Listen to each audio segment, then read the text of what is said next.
What's up, everybody? I know it's been a little while since I've posted up a video, but I hope you'll forgive me. And I know a lot of stuff I'm saying is not the most popular stuff, but I think it needs to be said. And I'm going to keep saying it until finally I break through or I break down. So that's about besides that.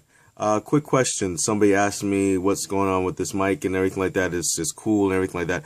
Truth of the matter is, this mic is not connected to this video. The video that the sound you're getting is actually from the phone. I still haven't hooked up my camera yet. I'm still figuring all that out. And once I get that done, that's going to be good to go. But this is actually for answering calls on my computer. And as you can see, it's Turtle Beach. And so I'm also a bit of a gamer. And right now, my latest torment has been Overwatch.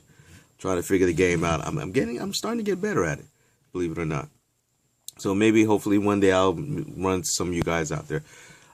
Real quickly, what I wanted to bring up was a article I was looking at on NBC News, and this came up in my Facebook feed, and I thought it was very interesting. And it sort of speaks to the climate that we're kind of in right now.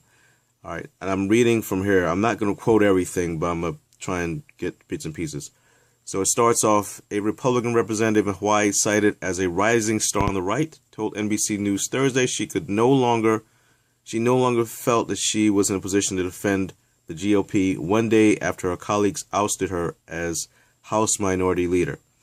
And that is, her name is Beth Fukumoto. I hope I'm pronouncing it properly. All right. She served as Hawaiian House Minority Leader since 2014 and came under a lot more scrutiny and criticism after she gave a speech during the Women's March after the inauguration. And this is the thing that I think is really, really important and really, really telling about who your opponent is. And I'm quoting right here. She said, "There were many little girls watching the election who walked away believing that you can bully people and still win," Fukumoto told NBC News. And what I said at that march was that regardless of who we voted for in the election, it was all of our responsibility to show those same kids that the end, kindness, and respect should always win. Now, this is coming from a Republican. We all say that, okay, obviously not all Republicans are bad people, but a lot of bad people are Republicans. And this goes straight to the point. All right. Going down further, it says, within 24 hours of her speech, Fukumoto says she was receiving calls and texts from her colleagues to meet, as well as fielding calls for her resignation for speaking out against the president. On Wednesday, all but one of Fukumoto's colleagues voted to remove her from her leadership position. And now I'm quoting her.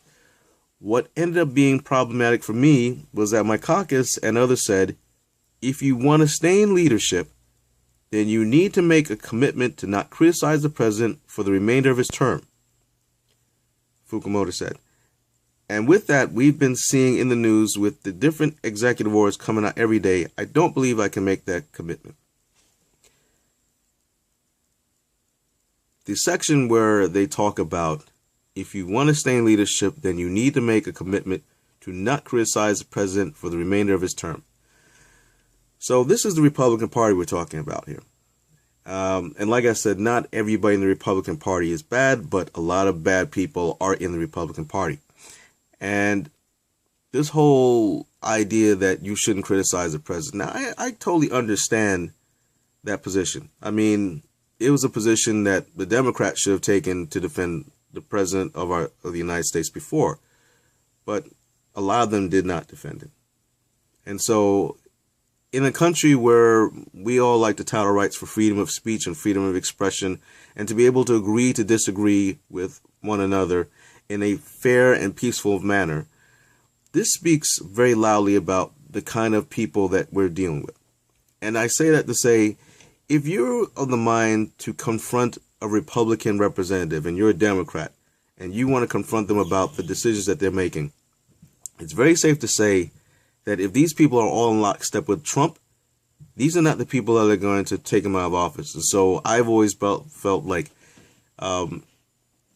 while I honestly hope for the reality that he's going to be impeached or removed, right now, the Republicans, at least, have started falling in line, forming that blue wall of silence, and keeping up that position that, you know what, we have to support our president.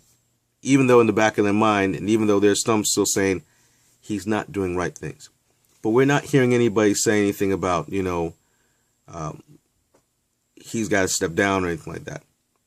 And those few people who have the courage to actually speak their mind and say, your sexist attitude towards women is wrong and you need to fix that, or you need to step down, these women are being punished. So I take my hat off to her. She's a very, very brave woman, and I hope she does decide to go with the Democratic Party. And now, once again, you all know my position about the Democratic Party, that they're not nearly as bad as the Republican Party, but they're not that good either.